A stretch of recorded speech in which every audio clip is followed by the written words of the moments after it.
Depuis mon plus jeune âge, j'ai toujours ressenti une certaine distance vis-à-vis du monde qui m'entoure, comme un sentiment d'étrangeté.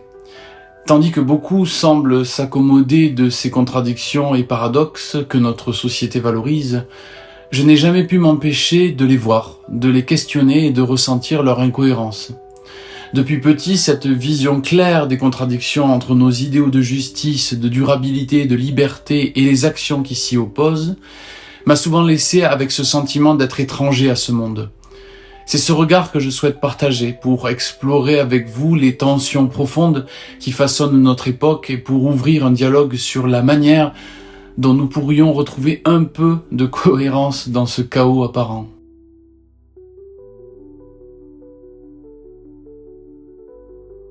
Nos sociétés modernes se trouvent au cœur de contradictions profondes, façonnées par des idéaux de justice, de progrès et de liberté qui se heurtent aux réalités économiques, technologiques et politiques de notre époque. Alors que nous prônons des valeurs de liberté, d'égalité, de durabilité et de bien-être, nous continuons à suivre des modèles de consommation de masse, à exacerber les inégalités et à générer des crises de santé mentale sans précédent. Cette analyse examine les paradoxes clés qui façonnent nos vies, influencent notre rapport au monde et souligne les tensions entre les promesses de la modernité et ses limites intrinsèques.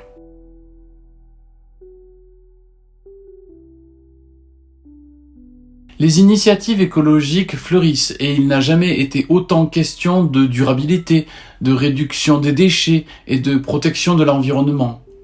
Pourtant, ces aspirations à un mode de vie respectueux de la planète se heurtent à un modèle de société profondément ancré dans la consommation de masse.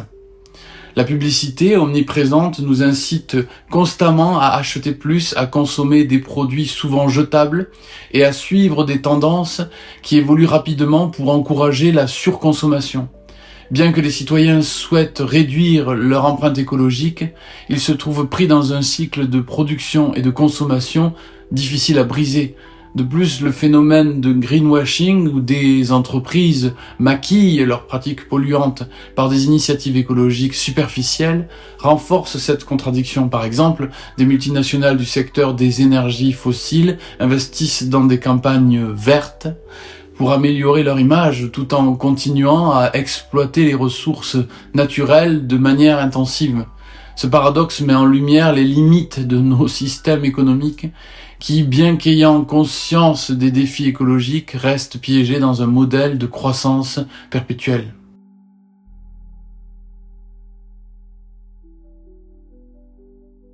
Avec les technologies de communication modernes, nous n'avons jamais été aussi connectés les uns aux autres. Les réseaux sociaux permettent de suivre des personnes partout dans le monde, de dialoguer en temps réel et de partager des idées instantanément. En même temps, cette connectivité sans précédent a paradoxalement renforcé le sentiment d'isolement pour de nombreuses personnes.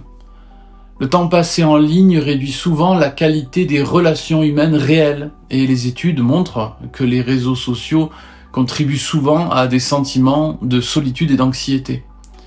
Les plateformes numériques, conçues pour faciliter les interactions, deviennent parfois des sources de comparaison sociale, de surstimulation et de superficialité relationnelle.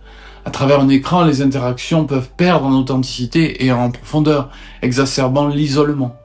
Dans ce paradoxe, la technologie agit comme un pont entre les individus, tout en les éloignant des liens physiques et sociaux qui sont essentiels à leur épanouissement.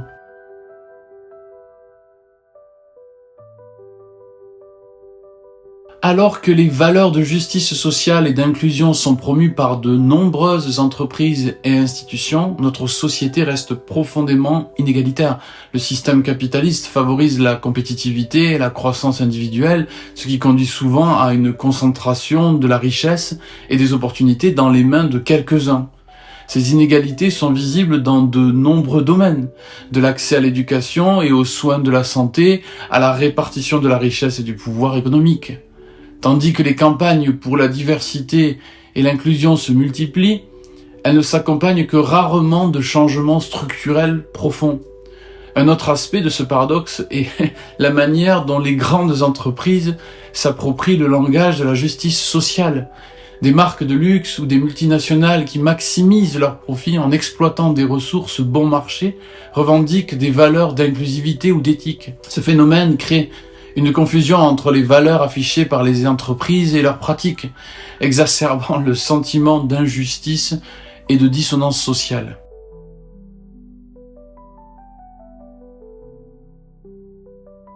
Les sociétés modernes valorisent l'acceptation de l'identité individuelle, qu'il s'agisse de l'orientation sexuelle, des croyances religieuses ou des origines ethniques. Pourtant, cette reconnaissance nécessaire entre parfois en conflit avec la liberté d'expression. Dans de nombreux contextes, la volonté de protéger certaines communautés contre des discours nuisibles peut mener à des formes de censure ou d'autocensure. Les débats autour de ce qui est acceptable révèlent les tensions entre inclusion et liberté individuelle. Par exemple, dans les universités et les médias, des discussions sur des sujets sensibles sont parfois évitées, pour ne pas risquer de heurter certains groupes.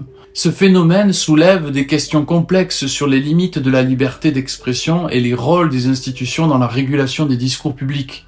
Ces tensions montrent que si l'inclusion est un idéal noble, il nécessite un équilibre délicat pour ne pas nuire à la diversité des opinions et à la richesse du débat public.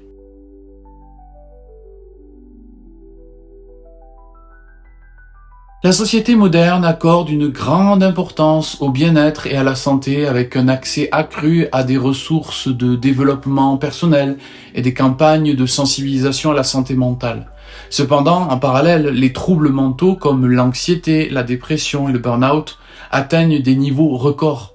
Ce paradoxe révèle des dysfonctionnements liés à nos modes de vie axés sur la performance et la productivité.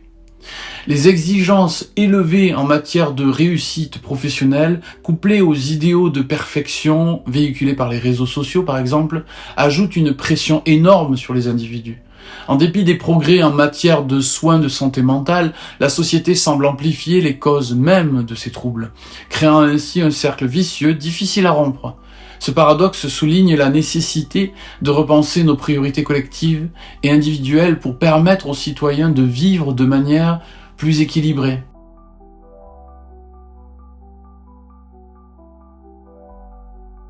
Nos sociétés se revendiquent démocratiques, avec des valeurs d'égalité, de liberté et de représentation. Cependant, le pouvoir est souvent concentré entre les mains d'une minorité d'élites économiques et politiques. Cette concentration des pouvoirs, qui s'observe dans la sphère économique comme dans la politique, limite la capacité des citoyens à réellement influencer les décisions. Par exemple, de grandes entreprises technologiques et financières détiennent une influence considérable sur les politiques publiques et l'orientation économique, parfois au détriment de l'intérêt général. Les donateurs fortunés ont une influence démesurée sur les élections et les législations, creusant le fossé entre le peuple et les décideurs. Ainsi bien que la démocratie soit un pilier de nos sociétés, sa réalité est souvent mise à mal par la domination d'intérêts privés.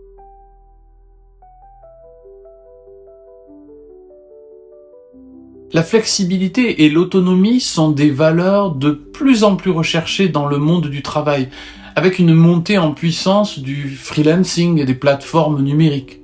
Toutefois, cette flexibilité s'accompagne souvent de précarité et d'insécurité. De nombreux travailleurs indépendants et utilisateurs de plateformes n'ont pas accès aux protections sociales traditionnelles, comme l'assurance santé ou le droit à la retraite. L'absence de sécurité de l'emploi, bien qu'elle puisse être synonyme de liberté, conduit également à une anxiété constante chez les travailleurs, qui n'ont aucun filet de sécurité en cas de difficulté. Ce paradoxe montre comment l'idéal d'autonomie et de liberté peut conduire à une fragilisation des conditions de vie, révélant les limites de ce modèle flexible quand il n'est pas accompagné de protection adéquate.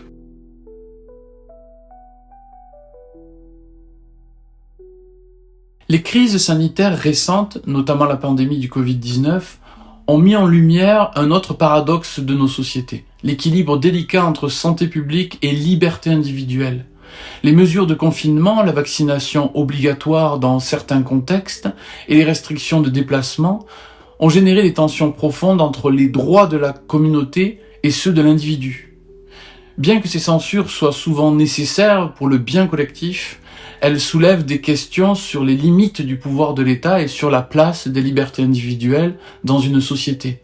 La question reste de savoir jusqu'où l'on peut aller pour protéger la santé publique sans empiéter sur les droits fondamentaux des citoyens. Un équilibre qui, dans de nombreuses sociétés, reste source de tensions.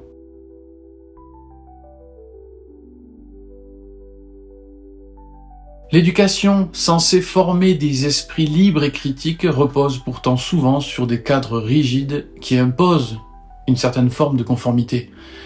Les programmes scolaires et universitaires suivent des standards prédéfinis et les évaluations mettent en avant la capacité à se conformer aux attentes, plutôt qu'à développer une pensée originale. Dans un monde en mutation rapide, cette rigidité peut limiter l'épanouissement intellectuel et la créativité des individus, les formatant selon des critères dépassés. Ce paradoxe de l'éducation révèle une tension entre l'objectif de former des esprits autonomes et la réalité d'un système éducatif qui peine à s'adapter aux évolutions et aux besoins actuels.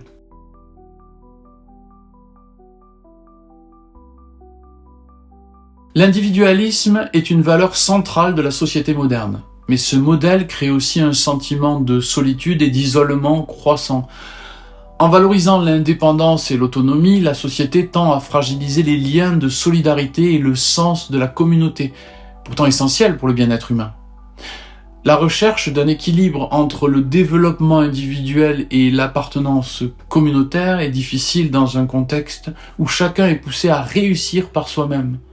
Ce paradoxe de l'individualisme montre comment une société peut involontairement créer du mal-être en mettant l'accent sur la réussite individuelle au détriment du collectif.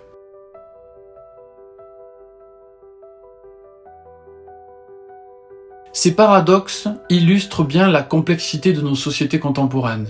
Prises entre des idéaux élevés et des réalités souvent contradictoires, le défi consiste à reconnaître ces contradictions et à travailler collectivement pour les surmonter. Les changements structurels, politiques et personnels nécessaires pour aligner nos actions avec nos valeurs ne seront ni simples ni rapides, mais ils sont indispensables pour créer une société plus juste, plus durable et plus humaine. Au fond, accepter ces contradictions comme des points de réflexion pourrait nous amener à construire un monde plus en accord avec les idéaux que nous chérissons. Il est possible que dans ce processus, nous découvrions de nouvelles façons de concilier l'individualisme avec le besoin de communauté, la liberté d'expression avec le respect de chacun et la durabilité avec notre mode de vie. Merci.